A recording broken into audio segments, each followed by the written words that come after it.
Hey guys.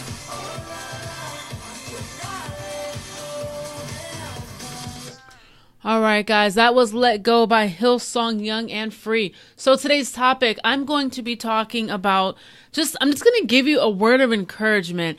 I never in my life have I experienced just so much spiritual warfare, so many attacks at one time, not necessarily in my own life, but in the lives of those around me, like the people I surround myself with. And it's nuts just how at one time it seems like the enemy just comes in like a flood, right? What do we do? And then definitely in my own life, there's different things going on, different attacks. And normally it would be very, very overwhelming. But one thing that I have in my life, I don't have it all the time. We could rest in God's peace all the time, right? But there's times when we don't have that peace, right? Maybe we give it away. Maybe we're just struggling. Whatever the case is, I'm not even going to go into that. Just there's times when we don't have that thing. But in this season right now in my life, it seems like everything's coming to a head, but I have peace right now in this moment while all hell is breaking loose in the lives of people that I care about, in the lives of those I lead, and in my life as well. I don't know about you guys. I do know about you guys. There's times in our lives, right, where we have that peace and we're resting in God. And then the next moment or the next day, whatever it is, it seems to be we are wrapped up in the situation and circumstances and we're letting it overtake us. We have been kind of like just pulled underneath the water, right? And we're trying to get back to the top, but we can't get there. And so it seems to be so oftentimes like this battle, like a roller coaster. I know that I've used that illustration so many times, but that's what life is. It's like a roller coaster. There's ups and there's downs. There's times when you're just like, I want to get off of this thing. I need a break because it's overwhelming and it's too much. And I have just heard so many different things that people are going through just within the past 2 weeks. And it's heartbreaking. What do you do? I just spoke about this on a series called TKO, right? And so I just used boxing or MMA as the illustration of how we are in this ring called life, whether we like it or not, right? We're in this ring, and at different moments, at different times, a challenger steps into that ring, right? An attack of the enemy comes in and the enemy's just like, I'm ready to go toe to toe. Are you ready as the opponent? Are you ready as that fighter? Have you been studying, right? Have you been searching, watching your enemy to know his strategies, his tactics? Is your trainer Jesus Christ? Are you going to the Bible to learn how to be a better fighter in this ring called life? Spiritual warfare. Do we know how to come at this thing the proper way? Because the enemy knows exactly what to do to take you out. A good fighter watches the person he's about to fight. He watches their other fights and he realizes their weak points, their vulnerable areas, and he gets a strategy. He develops a strategy to be able to win against you. But you, the person who's in the ring, the Christian, have you been doing what you needed to do? Have you been exercising with the trainer, right? Have you been going to God, seeking God, reading the Bible and picking up those different things in there as, cause he teaches us how to fight. He teaches us how to think. He teaches us how to live. He teaches us how to walk. Are we following those things? Are we resting in those things? Are we applying those things? Or are we so oftentimes just following our flesh because we get upset because there's someone else in the ring? I think sometimes we just would rather not have someone else in the ring. It just be us and we enjoy life for a little bit, right? But that's not how this works. The enemy comes to steal, kill, and destroy. The God of this world is Satan, but Jesus has come, right? He has come and he has taken the keys back from Satan. He has overcome death, hell, and the grave so that we might be able to live victoriously in him, through him, we can win. But are we doing what we need to do in order to defeat our opponent? So what are those things in your life that seem overwhelming? What's going on in your life? What hell is breaking loose in your life? And you're like, God, what do I do? The enemy is literally in my household, in my marriage. He stepped into the area of my children, of my finances, my mind, the way I think, my peace. He's stolen it. What do we do?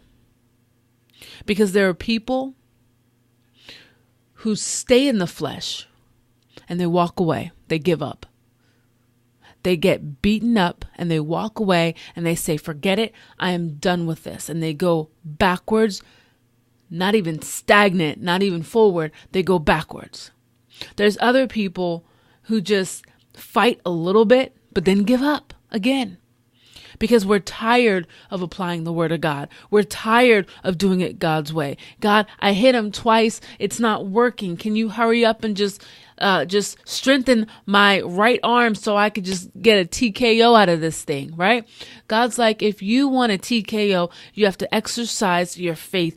Keep doing what I'm telling you to do. Don't grow weary in doing good. Don't grow weary in doing things my way, and you will see that victory. But so many times we try to do things in our own might and our own understanding. And let me tell you something. You hear people say over and over again, doing things God's way surpasses our understanding, our thoughts, our knowledge. But do we really, really understand that? When God says to you, don't fret, I want you to, instead of reacting, I don't want you to do anything. I want you to be still. Don't say nothing to him. Don't say nothing to her. You don't have to give your opinion again. You don't have to fight on your behalf and try to win this war. You don't have to tell everyone your side of the story. Just be still. How many times in our life do we say, you know what? I can't do that, God. I'm going to go and tell this person this, and I'm going to find out what's going on, and I'm going to... No.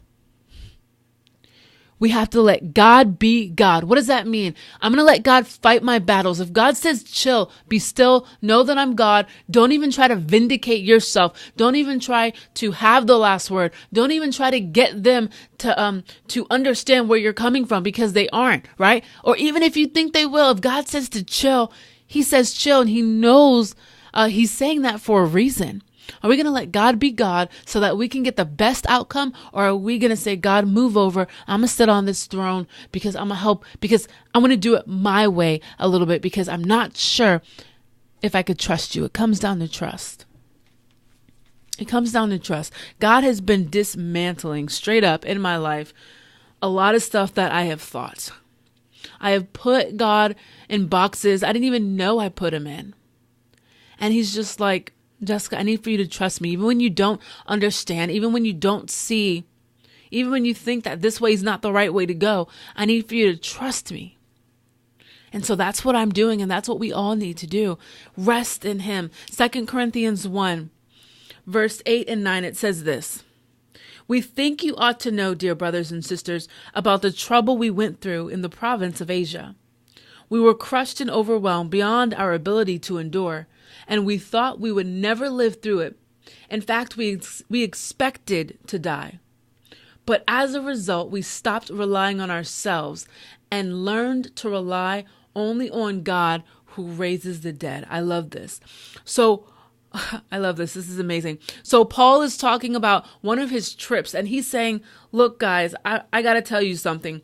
We went through absolute chaos in the province of Asia. It was nuts. It was so much that we thought that we couldn't endure it. We thought that it was going to overtake us. We thought that we were going to die. We thought that we were down for the count because we got beat up, whether it's physically or mentally or just emotionally, just attack after attack after attack. What is going on in your life to where you are like, this is beyond endurance. I can't endure this. I can't go through this. I don't know if I can come out on the other side of this thing victoriously, because when it comes down to it, I really don't trust you, God.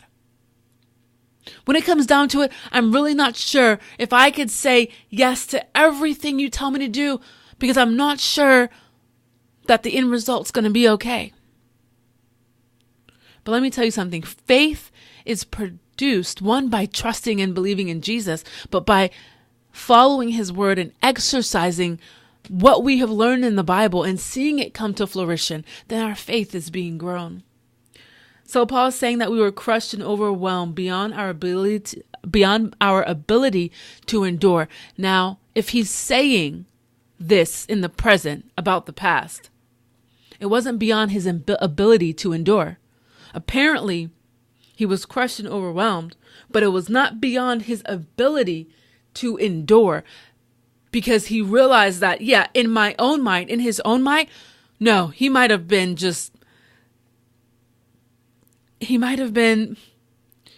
given up, right? He might have died, whatever the case was. But he's saying, as a result, through all of that, he learned to rely not on himself, not his own understanding, but solely in God. It says this near the end of verse 12. We have depended on God's grace, not on our own human wisdom. That is how we have conducted ourselves before the world. Come on, guys. Whatever it is that you're going through, hang on in there.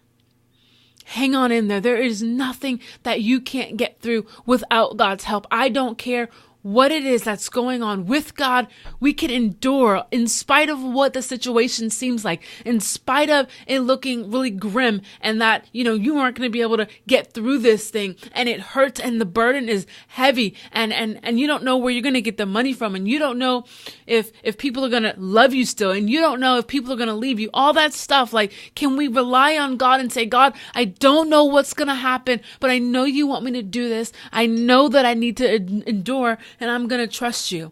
In verse 4, it says, he comforts us in all our troubles so that we can comfort others.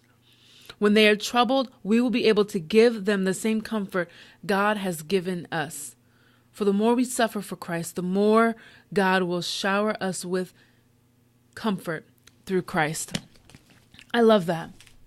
It's something about when you go through stuff, when you go through the hurt, the heartache, the unsettling feeling of impending doom or destruction, whatever it is, when we go through that and we allow ourselves to just go through it with God and say, God, I'm going to do this with you, we have the ability to encourage other people who are going through what we're going through or have been through.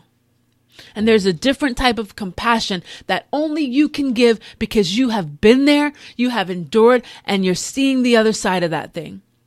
Who does God want to encourage by using you? God wants to use you to encourage other people, but he needs for you to endure. He needs for you to stick with it. And I'm not saying that it's going to be easy. I'm not saying that it's going to be a cakewalk. I'm not even saying that it's going to end up how you want it to end up. But I know one thing. I know that God is faithful. I know that he is faithful. I know that he is just. I know that he is a good God. So even when I don't get it, even when I question him, it's okay. It's okay. Express those things to God because he's still there for you. He's not against you. If God be for you, who can be against you? Who? God is for you. God is there in every dark place that you walk through. God is there. He's not condemning. He doesn't look at your past and say, you're unworthy of receiving a victory in this thing because of what you've done. That is not God. Bad consequences, those negative consequences that we reap, it's from our own actions and it's from the enemy. But God does not wish death upon you. God does not wish destruction upon you. And if that's something that you struggle to believe, you gotta start hanging around people who can show you the true Jesus. The true Jesus. Nothing added, nothing taken away from the Bible, but the whole thing. The whole thing. So I'm asking you, begging you, stick with God through the hell, through the uncertainty, through the confusion, through the hurt, through the heartache, through the pain. Stick with God because he will never leave your side and he will never forsake you. He is a good God in everything. He is a good God through everything. All right, guys, here is For All Seasons, Higher. All right, guys, I hope you guys enjoy my videos. Follow me on YouTube, Love of the Cross, or loveofthecross.com, okay? I love you guys, and I will be back Monday.